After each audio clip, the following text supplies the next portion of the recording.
Regresamos al tema de prisión preventiva oficiosa. Ya escuchábamos en voz de mi compañero Jesús Velázquez algunos de los argumentos de las ministras y ministros que se han manifestado en favor de mantenerla o bien por quitarla. Pero más allá de ello, de los temas de fondo y la teoría que nos gustaría fuera la realidad, tenemos una práctica, tenemos cifras muy concretas que han estado reportando organizaciones como por ejemplo Intersecta.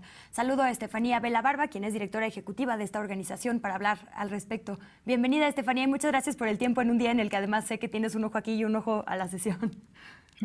No, muchas gracias, Luisa, por tenerme aquí contigo. Como dices, más allá, creo, de la discusión ante la Suprema Corte, lo que importa es llamar la atención a la realidad que tenemos, ¿no? Creo que en días recientes, por ejemplo, el presidente y desde el gobierno ha habido una defensa de la prisión preventiva oficiosa como una medida que tiene ciertos fines, ¿no? Pero justo lo que los datos nos indican es que más allá de la intención de quien promueve la prisión preventiva oficiosa, está la realidad de a quien efectivamente impacta esta medida, ¿no? La prisión preventiva en México, y esto incluye tanto la justificada como la oficiosa, no sirve para, digamos, resolver los grandes problemas nacionales, sea la impunidad o sea la incidencia delictiva. Son mecanismos más bien que lo que están permitiendo es que desproporcionadamente vayan a la cárcel personas pobres, personas que no han tenido las mismas oportunidades que otras para desarrollarse. Y justo el debate está ante la Corte en si les vamos a dar a las autoridades una carta en blanco para que encarcelen más personas sin tener que justificar por qué están en la cárcel o no.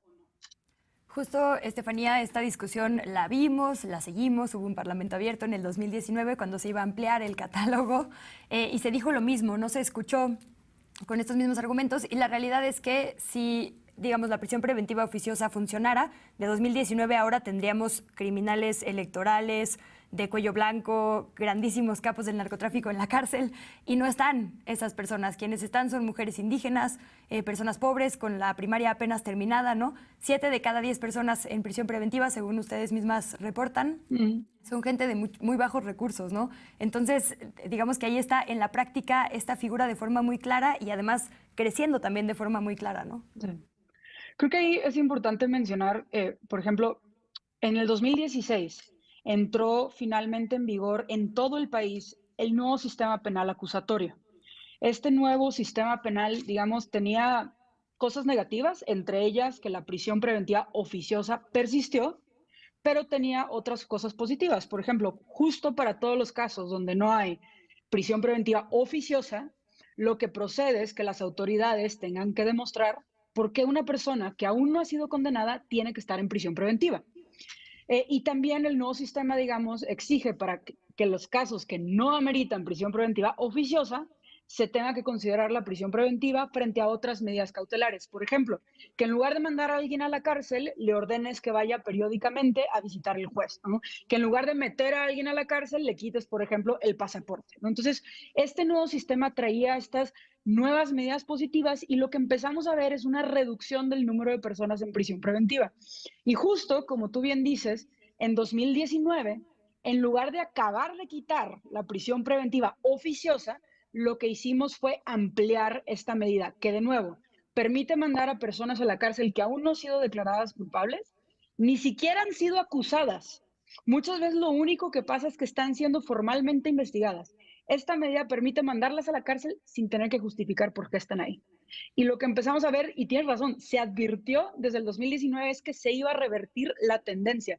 Y 3 años después podemos afirmar con todas sus letras que de venir el número de personas en prisión preventiva bajando, ya es prácticamente una U. Va en aumento radicalmente y detrás de esto ha estado justo esta última reforma. Nadie en su Sin que, y sano... esto, Ajá, sí, perdón, perdón, perdón. perdón, No, adelante. no, adelante.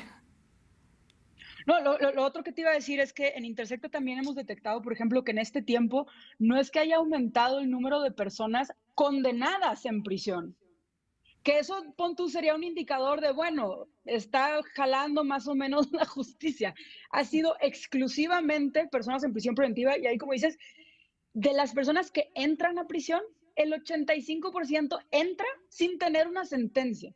Por eso también creo que las autoridades están tan asustadas, porque si les quitamos la prisión preventiva oficiosa, eso significa que se tienen que poner las pilas y hacer su chamba.